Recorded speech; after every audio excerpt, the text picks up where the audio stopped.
Item 2, development of 401 Datura Street. Mr. Greene? Thank you, Mayor. Rick Greene, Assistant City Administrator. Anna's going to do a presentation, but what I want to put a few thoughts in your head. We're talking about the property at 401 Datura Street, which is directly behind us, behind the Clematis Street front. It's the parking lot north of Broadstone City Center. Historically, it's been referred to as Parking Lot B. We have been engaged with a group that's looking to develop that as an assisted living facility, primarily independent units on that site. And the city owned this property a while ago, and when we owned the property, we eventually sold it to a gentleman named Nadir Salor, who built Lofton Place. There were 3 conditions that the city attached to the redevelopment of this property. 1, that a cultural use be provided. 2, that a pharmacy be built as part of the project. And 3, that 50 public parking spaces be provided. The city got rid of the cultural use requirement. The other 2 conditions still remain. We don't think with the CVS going in right on Clematis Street, right adjacent to the site, that that's required. But the city was still very desirous of the 50 public parking spaces, given the limited amount of parking right there for the businesses on Clematis.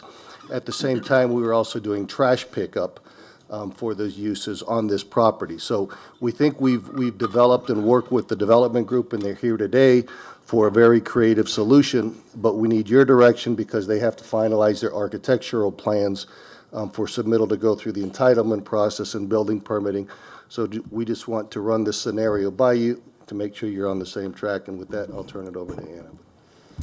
As Mr. Greene said, so the property is on the north side of Datura between Quadro and Dixie Highway, all the way to the alley. It's currently occupied by the surface parking lot, approximately 140 spaces. It was originally owned by the city, and it was sold. In 2002, the city issued an RFP for the redevelopment of the parking lot B, with a minimum criteria that included that the project had to be a housing project, included a pharmacy, and also included some parking spaces for the public to replace the surface parking that was in there. In 2003, on February 18, the city actually accepted the proposal submitted by Cypress Realty and authorized the negotiation of the purchase and sale agreement and the development agreement with the developer. In 2004, the city entered into the agreement with the developer, and a restrictive covenant was imposed. The project was basically included, at that time, the developer proposed to do an 8 to 10-story building, mixed use with residential, included the parking requirement as required by the city, and included a cultural space and a pharmacy on the property. Of course, the project didn't move forward. Since 2004, the project has maintained the surface parking that is in there. Right now, the property was sold afterward to a new developer. Other projects had been approved on the site, but none has moved forward. At this point, we have some development that is under contract with the current property owner. But the bulk of the discussion today is the restrictive covenant that was imposed in 2004 as part of the purchase and sale agreement included specific points. The building had to be developed with a minimum of 5 stories. The upper floors had to be reserved for residential uses. The project had to include a pharmacy on the ground floor, which no less than 1,500 square feet in size, and then included 50 parking spaces that had to be open to the public, located on the basement or the ground floor of the parking garage. The rates had to be determined by the city, and the revenue belonged to the city after that, and also included some requirements for the signage on the building. So also included a provision that says that no modifications or amendment to this restrictive covenant could be done without the city commission approval, and that's the reason why we are here in front of you. The new developer wants to modify these requirements, and we need direction from the city commission of how to proceed with this. As I mentioned, the SUM development has the site under contract and has already submitted for site plan approval. It's an independent living and also an assisted living facility.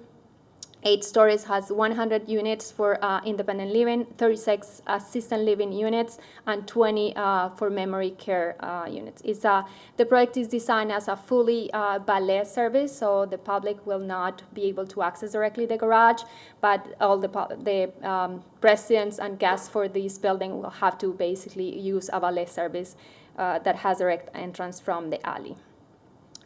Hold on, Anna. Commissioner Schoaf, you had a question? Thank you. I'm sorry. I'm just not familiar with the levels of living units. Can you give us a brief, or someone give us a brief breakdown of what each one of those actually means? Yes, the independent living are basically regular units, like apartments, but they are restricted on age. So I think it's 55 and above, they're rentals. So it's like a regular residential building. Then the other part that is assisted living facilities is for patients that are somehow limited, but they need, they are still some independency, but they still need some assistance. So they are not separate units. They live in units but have common area where they can eat, and they have some assistance for their care.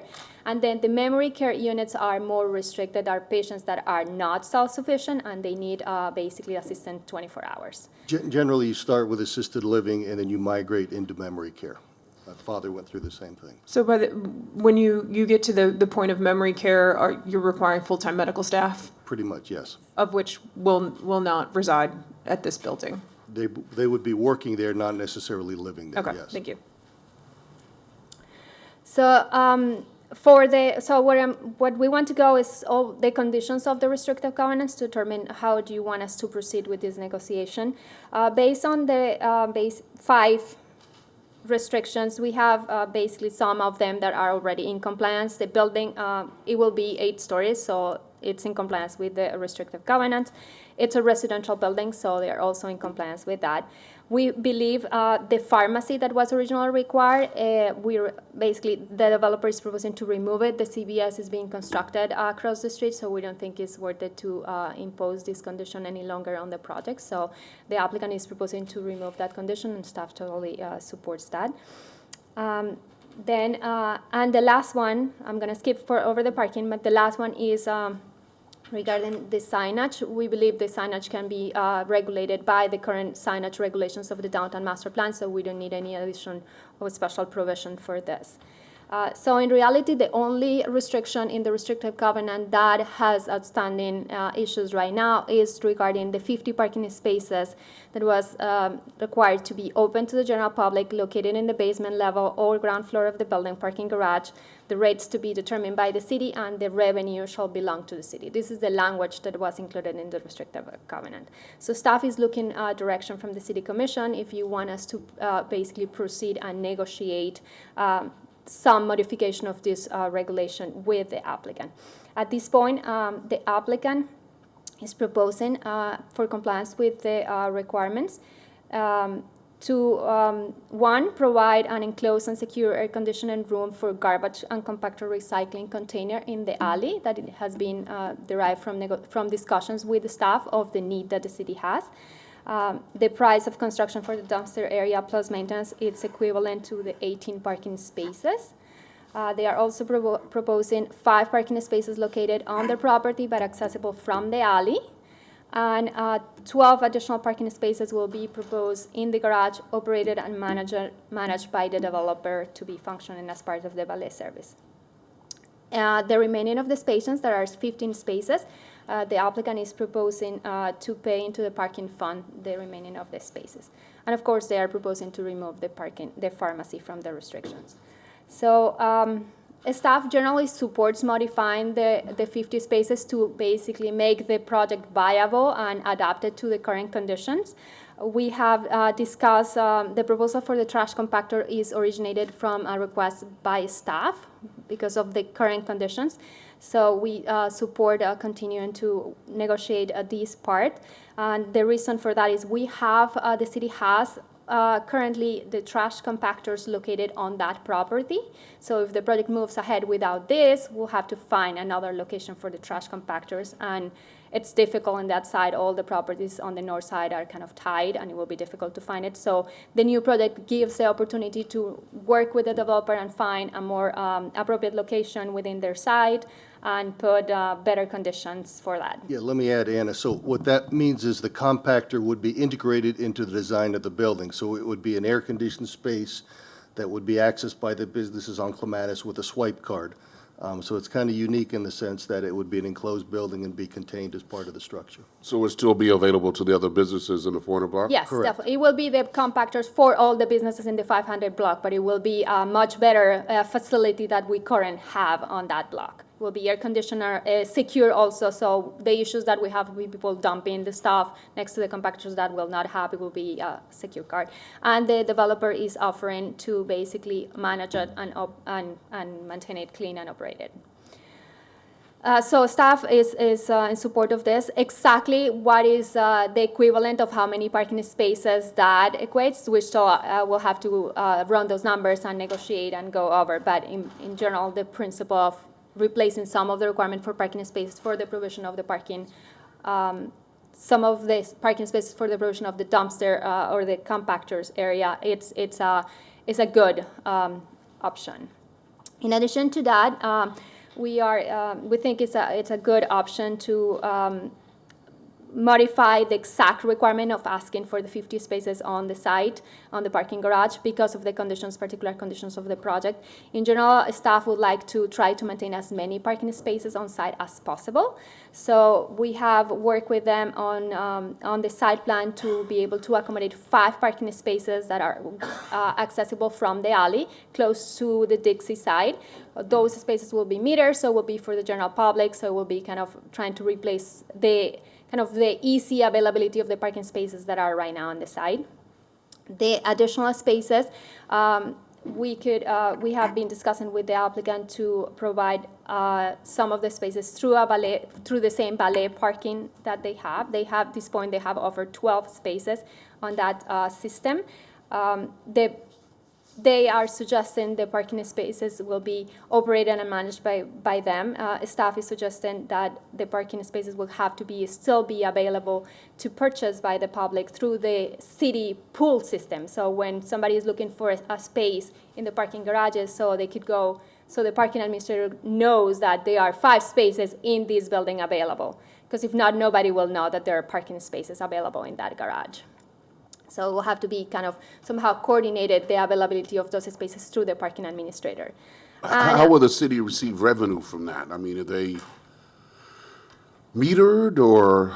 They are not metered. They will have to be basically a monthly passes. So we are expecting, the way we're imagining this at this point is you buy a monthly pass. Okay. The same way you buy it in the city garage, you will buy it in this garage. It will have a So price. it's not somebody just coming out for the evening to go to a restaurant and. No, wanting- it will have okay, to be okay. the monthly passes. We suspect it'll be somebody who needs parking on a regular basis, Okay. so they'll contract through Mr. Davis and get a Yeah. monthly pass. And then the other point is that the revenue from these parking spaces will have to come back to the city, as it was the provision of the original requirement. Again, the details for how this is gonna work and operate, we haven't reached that point yet, but that is kind of the initial concept. Then the third one, the applicant is proposing the remainder of the space to be basically paying to the fund. Staff is suggesting at this point that we would like to start a negotiation where instead of paying a lump sum and to buy out the space, we negotiate a monthly or annual fee that they have to pay for the rest of the existence of the project as a contribution, and we were thinking that could be directed to the trolley operations instead of just regular buyout of the spaces. Again, the exact number and the equivalency of the rates and all that, we have not reached that point, but we wanted to get direction from Commission if you think we can go ahead and sit down with the developer and negotiate some terms of how this could happen. We are in support of removing the pharmacy, and that will be one item that we don't think is controversial. That is all I have to say right now. The applicant, of course, is here. But Madam President and Commissioner Neary? Thank The you. applicant? Oh, okay, hello. Thank you, Mayor. Thank you, Anna, for the presentation. I have a few questions relating to the history of this. And first, just so I can get a sense of, what year was it that these provisions were set in place? 2004. yes, 2004. 2004. Okay. So I think it's important for us to, thank you, there it is, to understand, what was the climate then that necessitated putting this 50 space requirement? And has anything changed that would allow us more flexibility now? And one of those things might be, because you mentioned them offering to pay into a fund instead, and maybe we didn't have that fund at the time. So that's kind of the gist of my question, is about the history and what has changed. And then just a follow-up on this as well is, have you talked to the merchants in the surrounding area about this? We have not.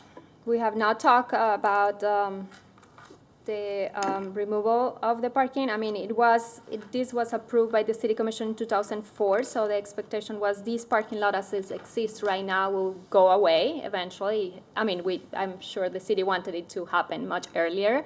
So we are at this point, we're 2017 and we don't have a project yet.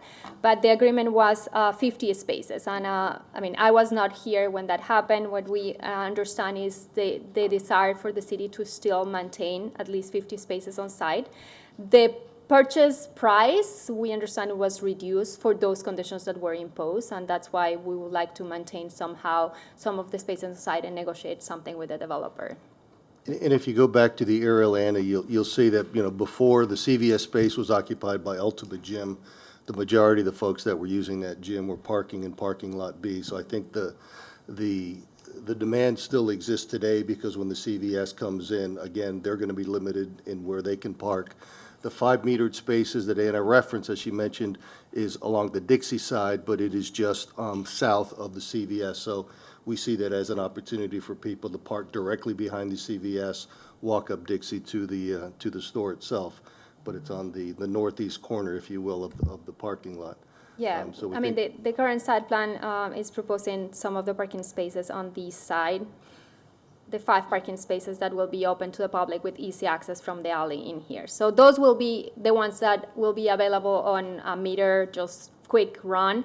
The rest of the spaces, some of them will be inside the garage and will be available only as a monthly lease.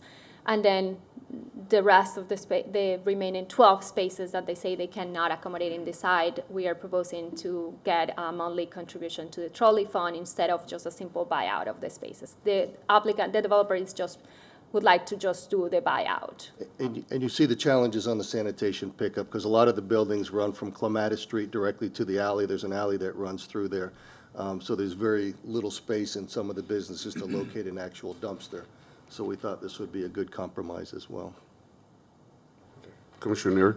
Thank you, Mayor. So I think, given that the restrictive covenants, we're talking 2004, obviously things have changed, so I agree with the commissioner.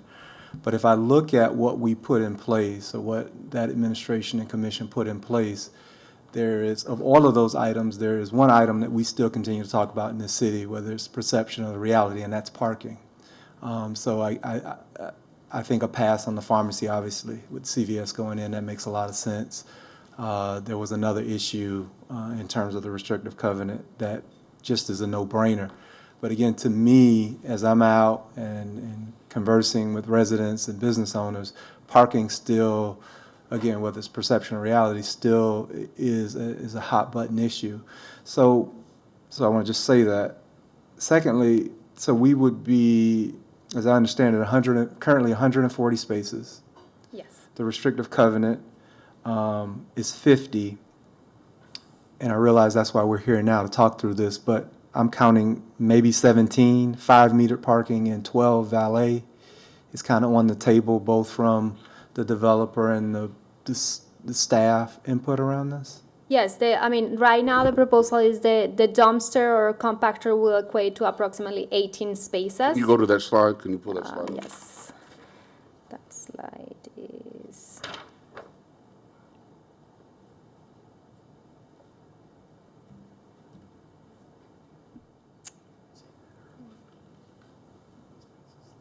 And what we did there is we looked at the developer provided us the cost to build the enclosed structure for the garage, and we identified that cost and divided by the cost to offset by buying out a parking space. Yeah, so the parking, the garage or dumpster will equate to 18 spaces. That's what the applicant is proposing. Then there will be 5 spaces on the alley available as a meter spaces, and then 12 as valet inside the garage. The remaining 15 are the ones that they are proposing to buy out in the payment in lieu system. All right, so I appreciate that we're bringing this, and I don't know that I don't have an answer today other than to say, you know, again, one of the issues, along with some of the other ones that are obviously being addressed in terms of downtown core, that I hear is parking, again, whether that's a reality or not. And so I think if you go to the staff's proposal, if you can move to that last slide, I think it was the last slide, or right there. So, you know, I would be in support of maintaining as many parking spaces as possible for the general public. Whatever that is, obviously, this is the first step in a longer process. But, you know, I would be in favor of that. Again, going back to 2004, conditions do change. I think I heard someone say that this parcel was purchased with those restrictive covenants. I mean, they knew, you know, folks knew what they were getting into. And again, to me, of all of the restrictive covenants, the one that is maintained, at least in my eyes, from 2004 to soon to be 2020 is parking. So, for Hey, whatever. we might want to bookmark that concern because our next presentation will be talking about parking. So there may be some insights there that could help on that particular issue. Commissioner Shove? Thank you, Mayor. Two things I wanted to ask back to 2004 on the pharmacy, and I don't know if this information is available. What was the reasoning behind putting that restrictive covenant on that property at the time? So I guess where I'm taking this is CVS is going in now. That's great, but CVS comes in, building goes up, CVS goes out, no pharmacy. So if there was a reason for that, I would just curious to know what that was at the time. I think it was just a simple need for a pharmacy downtown. I don't know if it was here, but I, for some reason, have somebody mentioned it to me that the intention was if another pharmacy was located within 1,500 feet or something from this one, the requirement will be voided. I honestly, I don't know if it is in this one or any other document. But yes, we hear you. We don't think, I mean, at this point, we don't think with the dynamic of the downtown, the CVS is coming. If the CVS goes away, another pharmacy probably will come because the demand right now exists in the downtown for a pharmacy. So maybe in 2004, we didn't have as many residential units and so much demand. So we think the market could take care of it right now. Okay, so there's been a change that will probably be market driven after that. Thank you. The second question that I had was, again, around parking, which I think really, I think we can all agree is the pivotal piece here. Do we know, on those 50 spaces currently, we're getting revenue as a city on those 50 spaces. Do we know what the value is of that parking annually? Well, right now, we're not getting revenue. Okay. At this point, it will be once the project is developed, we will get the revenue for those 50 spaces. So the restrictive covenant was upon development of the property, not upon conveyance of the land? Yes. Okay. And so, you know, to Commissioner Nearing's point, well taken, and our Gale presentation, I think, well timed, that we're in transition and the need for cars still exists. I guess I would be curious in looking at if there's any other areas where perhaps we're redoing a street and there's the availability to transfer that inventory of parking. When we're redoing a street, the buyout, instead of going to a trolley program, could go to kind of transferring that parking to other areas of the city so that the inventory would not be reduced, it would just be transferred. So perhaps another option as we address the changes that are happening in the city. Any other questions? I have one more question. Yes, Madam President. Thank you. Is there any direct expressed use of the 1,500 square feet that was designated for the pharmacy that now might be undesignated? With the project? Correct. Well, they have a series of amenities for their tenants on the ground floor that they are proposing. They're gonna have a restaurant and yoga room and some hair salon and some things. And actually, that's one of the discussions that we are having with the developer right now. Staff is a little concerned that those amenities are only for their tenants and they don't have any interaction with the street. So we're talking with them about that. The project it's pretty much in compliance with the regulations. It's a good project, lining all the uses with the garage access from the alley. We're just working with them on some issues for that, and how to screen the garage. They are asking for some variances for the active uses, and they need a Class B special use permit for the establishment of the assisted living facility. So they're going through the process and working all those items. Thank you. Commissioners, they were looking for some consensus in some directions. So are we comfortable with the direction in which staff is headed? So just, can I summarize and see if Absolutely. I understand it? Yes, So yes, we yes. are okay with the compactor, replacing some of the spaces for the compactor, and then negotiate with the developer to locate as many parking spaces as possible on site, or if it is viable, find additional on-street parking that can be built or another location to preserve as many parking spaces as possible. Mayor? Sure. Yeah, for me, yes. And again, I think, I think this issue of monthly contribution to the trolley, I think we've talked about this, and I know that we're working through it. The trolley isn't, in my estimation, is not as efficient or maximized as we hope it will be. So even that, throwing money at so yes, maintain as many parking spaces as possible. I think is at least 1/5 of the commission. That's what I would be supportive of. Madam President? Thank you. Have we looked if there are other areas that the trash compactors could go in this area? And is it necessary that they be air conditioned? I don't know what goes into I don't know what kind of garbage goes into the trash compactor, so is that? This is probably a good test for us. We think it's a much enhanced facility. Will reduce the issues that we have with the compactors on the alleys right now, where they get super dirty. People dump stuff in there because they access without permit.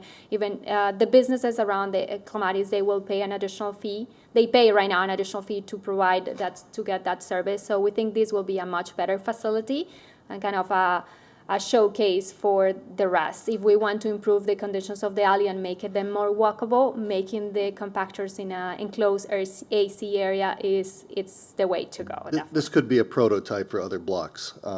It's just catching a redevelopment of a half block or an entire block where we could do this in advance and incorporate that design into the structure. But we think it's something that's very good. We had sanitation involved in our discussions as well, and they love the idea. Okay, let me ask the question another way. Is there any objection from the commissioners to staff moving ahead in this direction? Obviously, the final negotiations will come back to us for formal approval, Yes, correct? Commissioner, yes. Okay. I just Yes, comment- Commissioner. No objection. Just a comment that I concur with Commissioner Nearing, preservation of as many of those parking spaces as possible. If they can preserve all 50, I think that's ideal. I think that, yes, we're moving toward walkability, bikeability, but I still think that, we're still hearing from our constituents, they're concerned about parking. All right, and as I said, we do have a parking study that we'll be working on. I do not want to throw out the enhancement or funding of the trolley operation. And while it is the trolleys today, that may morph into some other kind of vehicle going forward. So I'd like to, see if we could preserve some monies for that. But again, the devil's in the details. So reading the room, we'll let staff go ahead and try to cut the best deal that they possibly can. It'll come back to us, and we could tweak it at that point if necessary. Okay? Okay. Thank you very much.